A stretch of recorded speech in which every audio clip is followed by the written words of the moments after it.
I used to think recurring dreams were nothing more than stress leaking into sleep.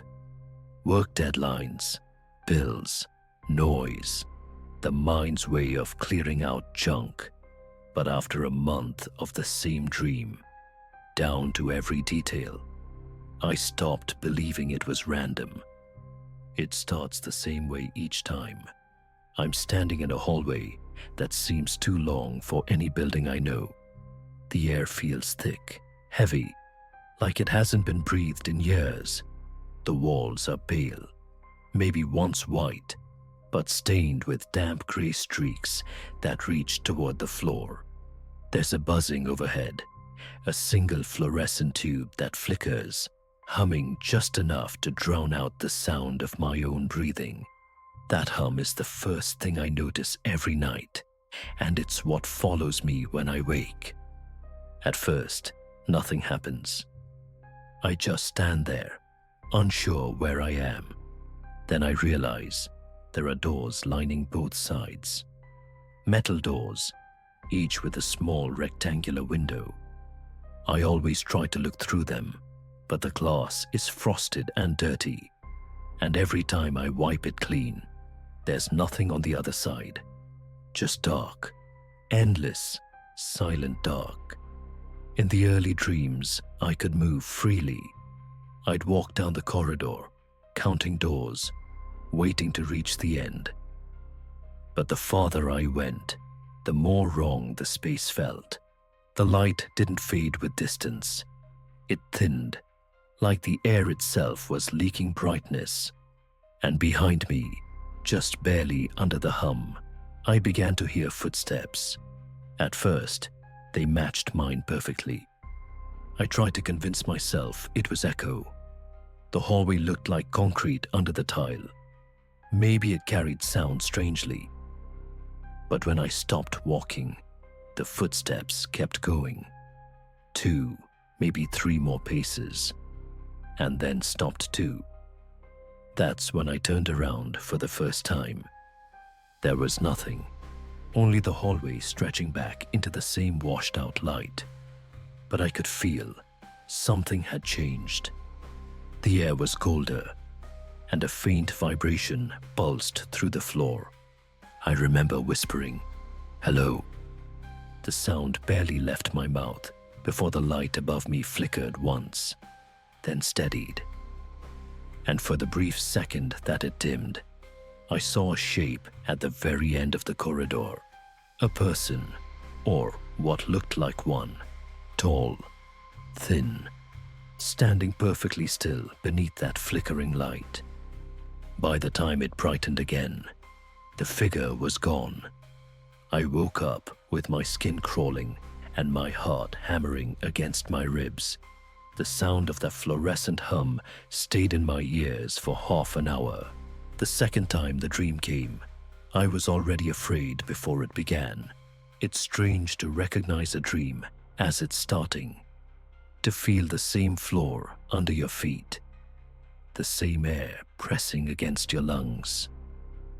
This time, I didn't walk forward. I stood there, listening. At first, there was only the hum again, but then came that slow, deliberate rhythm. Footsteps, softer than before, but closer. When I turned, the light flickered, and the figure was back, halfway down the corridor now, still not moving, still watching. I couldn't see a face, only a shadow where one should have been. I woke shaking. It took a long time before I could convince myself to fall asleep again. The next day, at lunch, I told a coworker about it, half joking, trying to make it sound silly. She just stared at me and said, "Was it a long hallway? Dirty white walls, like a hospital?"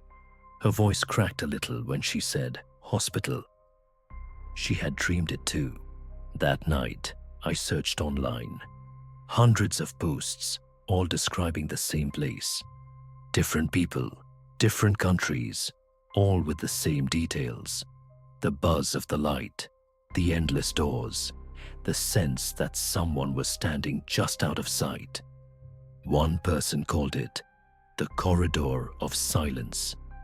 Another said every time they dreamed it, the figure got closer. For a week, I didn't sleep properly. I'd doze off for minutes, wake up gasping. But eventually, exhaustion won. The dream returned. This time the hallway was shorter. Or maybe I was already deeper inside. The doors were closer together. And at the far end, the figure stood waiting, completely still. My heart thudded so hard I could feel it in my throat. I told myself to wake up, that this was only another repetition. I tried hard, but could not make myself to wake up. Instead, I felt the air had changed, thicker, almost electric. Each breath tasted of metal. When I tried to step back, the floor under me creaked like wood, though it had always been tile. The hum of the light dimmed into silence, and for a moment, I could hear the figure breathing, slow, measured, human. I opened my mouth to shout, and the light snapped bright again, painfully bright. The figure was gone. The hallway ended right where it had been standing. I woke up gasping, my pulse pounding in my ears. The room felt too small, too bright. For the first time, I didn't write the dream down. It felt wrong to keep a record, like each word might invite it back. But the worst part came 2 nights later. I was lying in bed, half asleep, when I heard that same electric hum. Not in my dream, in my room, faint above me, like a dying fluorescent bulb.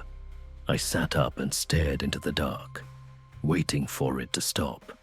It didn't, and in the faint light spilling from the street outside, I could see the thin outline of my bedroom door. The bottom edge glowed faintly, as if something on the other side was already waiting. I haven't dreamed the hallway since. Now, I just hear it. And sometimes, when I close my eyes, I feel the air thicken. That same heavy silence, like it's waiting for me to come back. It started with a dream that felt more like memory than imagination. I was walking through a hallway made of raw concrete. No decoration, no color, just gray stretching in every direction. The light came from narrow strips along the ceiling that hummed faintly, like fluorescent tubes that hadn't been changed in years. Each sound I made echoed back at me. The scrape of my shoes, my own breathing, even the beat of my pulse. I assumed it was one of those generic dream settings the mind invents out of scraps of real places. But the second time, everything was identical. The same damp smell, the same rough floor biting into my palms when I stumbled. That's when I began to notice the markings on the walls. Numbers 12, 14, 16, no 13, no 15. The spacing between them stayed the same, no matter how far I walked. After the third dream, I started keeping notes. Every time I woke, I'd draw what I remembered, try to measure proportions, the angles of the corners. Then I'd fall asleep again, and the drawings would change. Doors appeared where there hadn't been any. Some nights, the ceiling dropped so low I had to crouch. Other nights, the corridor opened into intersections, hallways splitting like tree roots. It felt less like a place I was dreaming, and more like a place that was learning me, adjusting its shape to see what I'd do. One night, I heard something new, running water somewhere ahead. I followed the sound, thinking maybe I'd finally reached an exit. Instead, I found a doorway half open, leaking thin light. When I pushed it wider, the noise stopped. The room beyond was empty, except for a puddle in the center, perfectly round, reflecting the ceiling lights as if the surface were glass. When I bent to look, my reflection wasn't there, only more hallways stretching downward. That was when my heart started hammering so hard I felt sick. I woke shaking, my bed sheets damp with sweat. I could still smell concrete dust in my nose. I tried to forget it, but curiosity got the better of me. I searched online for concrete maze dream. Dozens of results came up, people describing the same corridors, the same missing numbers. Some even mentioned the puddle. One user posted a sketch that looked almost identical to mine, down to the layout of the intersections. He wrote that he'd stopped trying to wake himself up because each time he did, he'd find wet footprints across his floor. That post disappeared a few days later. I told myself it was coincidence, a kind of mass imagination. Still, I stopped drawing the maps. I stopped talking about it. But the dream kept changing. A few nights ago, it came back sharper than ever. The walls were damp, and the hum of the lights had turned into a low, steady tone that vibrated through my bones. When I looked behind me, the corridor had sealed itself off. No doors, no turns, just smooth wall where I'd entered. I started running, counting my breaths, counting steps, waiting for the next corner to appear. When it did, there was a mirror on the wall. I saw myself in it, but the reflection was a fraction late, like a lag on a video feed. And then it smiled. I woke choking on air, my stomach twisting. The sound of the humming lights followed me into waking, fading only when the first light of morning came through the blinds. For 2 days, I avoided sleep. When I finally gave in, I dreamt of standing at an intersection again, except this time, one corridor glowed red with an exit sign at the far end. I ran for it, desperate.